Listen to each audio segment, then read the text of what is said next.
The end of Brexit with the EU's agreement. I'm Mike Cashman with Augusta Lees. I wrote It's My Party on Live. I Want To, political satire over the last couple of years with links to more than 120 videos. But this video is about the end of Brexit with the EU's agreement, because the EU's agreement is crucial. Earlier this week, I made a video about the end of Brexit, which got a lot of views, but some people said, Mike, it's not just up to the UK. Now, I did understand that, and apologies if I didn't emphasise it sufficiently in that video. That video was about opinion in the UK and the way that it might move, but the opinion, the decisions of the EU are, of course, important as well. Some people have taken me to task for the term rejoin and said there's no rejoin process. That's true. Rejoin is a shorthand, as far as we're concerned, for joining again, having been members before. It makes sense to refer to those of that view as rejoiners. If we just talked of ourselves as joiners, then you might imagine we're installing kitchen units. Very skilled job. Meanwhile, the role of the EU. Now, there are those who've said, oh, well, the EU would never have us back. I think there are a couple of fallacies that sometimes people adopt in this case.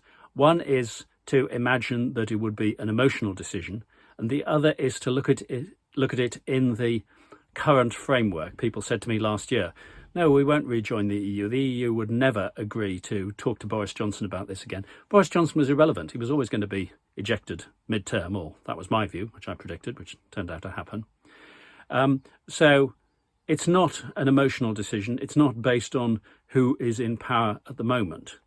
There were those who, in the earlier video, said, Mike, this isn't going to be done with a 52-48 majority in a referendum. Well, I had said exactly the same thing, so maybe they were agreeing with me. I absolutely agree. This is something where we're talking about all political parties in Westminster having a common view that rejoining is the right way to go. We're not there at the moment, but let's see what happens after the next election. But what about the role of the EU? There are plenty of people who've pointed out, absolutely correctly, the opportunity for any EU member to veto the UK's application. Let's first of all just think of some reasons that could influence the EU 27 to welcome the UK back, in whole or in parts. And there is the point that the purpose of the single market is to create a large market of the customs union, to create a large area with common customs arrangements. And from an economic point of view, the larger the better. Britain is a significant size economy, a significant player, and there are those who would welcome the UK's voice, would feel that the EU was stronger with the UK in it. And there is the point that what a powerful advert it is for the EU to see a member that has chosen to leave, experiencing life outside the EU as Michael Gove would put it, an independent country, and deciding that the advantages of being within the EU are better. So there are plenty of reasons why the EU 27 might welcome the UK back. Now, let's just hear an opinion from Terry Reintke. People have pointed out, firstly, that people like Terry Reintke, Guy Verhofstadt, Michel Barnier have said the door is open for the UK, and others have said it's not up to them. But let's just hear what Terry has to say on the subject when I talked to her in London in June 2022. But what about the EU? Is it true that the EU wouldn't have the UK back? I think that that's absolutely not true, and I really don't know where this impression is coming from, because when I travel across the European Union, I think there is still a lot of positive feeling towards the citizens in the UK. Not necessarily always towards the UK government, because, you know, the negotiations have been really difficult in the past month, and actually now already years. But I think there would be a lot of readiness from the EU side, both from the Commission, the governments in the rest of the EU member states, but also really from the citizens, to have the UK rejoin the European Union. So the point that I want to make from that video is Terry was not just giving her personal opinion. She was feeding back what she'd heard from MEPs, from the European Commission, from citizens and parliaments across the EU. Now, does that absolutely decide the matter?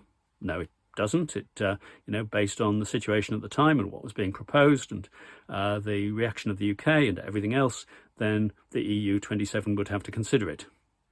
But what I would suggest is that those who say, oh, no, there's no question that the EU would have the UK back, need to look at what Terry and others are saying.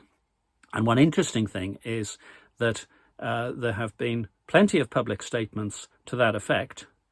And by all means, tell me in the comments if you've heard otherwise. But while the keyboard commenters have said, no, the EU won't have the UK back and are entitled to their opinion and their vote, and if they're in an EU 27 country, I haven't heard public statements from those with authority and influence to the effect that they disagree with Guy Verhofstadt, Terry Reintke, Michel Barnier. And if there was a strong view in the opposite direction, then in the normal course of politics, you would expect to hear that alternative view. So I would suggest to you that the mood in the EU is positive towards the UK return. That on its own is not enough. It also depends on a strong majority of the British people being in favour. And by the way, I'm not suggesting that the EU 27 would be positive about the idea if there was a 52-48 majority in the UK. I don't think they would. But if it was the settled will of all the parties that had MPs in Parliament in the UK, then I think you would see a different reaction from the EU. But by all means, let me know what you think. And I will remind you again of the special offer during February for the CDs of Brexit's Musical Trick, and I don't beg pardon because I have limited numbers of those and now want to clear the stocks and focus on new projects. So you can get those CDs for £5 each, and if you pay £5 for a CD, I will make an additional to donations already made, and make a donation of £10 in respect of your purchase. So your money goes further. You get some great music, 25 tracks on each CD, and the Earthquake Appeal gets a donation. I can't say fairer than that. Thank you.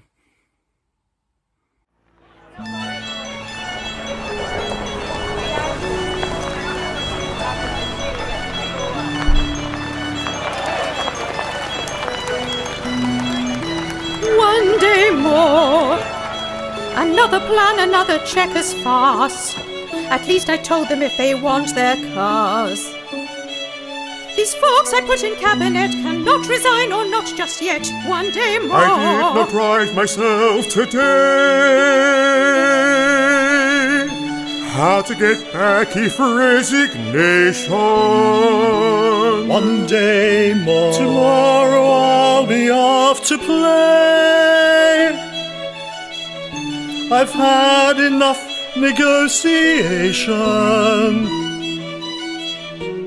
One more day to bang the heads. Will we ever meet again?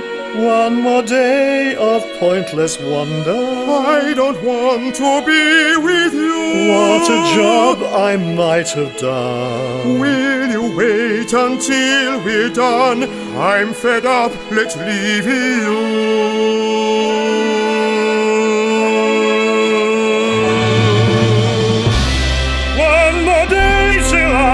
Do I follow where he goes? To the benches of our freedom. I'll I join David there. You can come, but please don't cry. Do I go, so do I dare? Go today, you'll lose your car. It is too far to lose your car.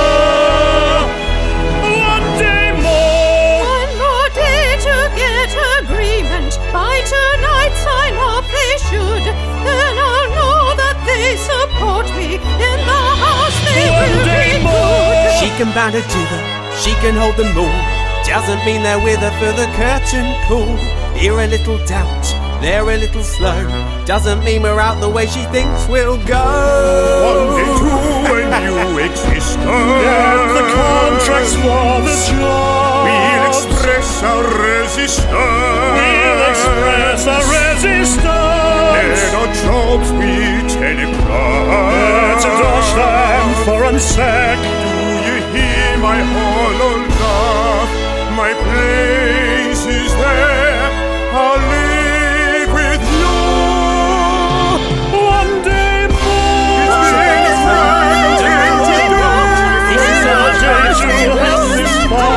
so many brains and bits of paper. Date of resignation when I'm just today's resignation. Tomorrow's resignation day. We'll discover what the Chequers headlines have in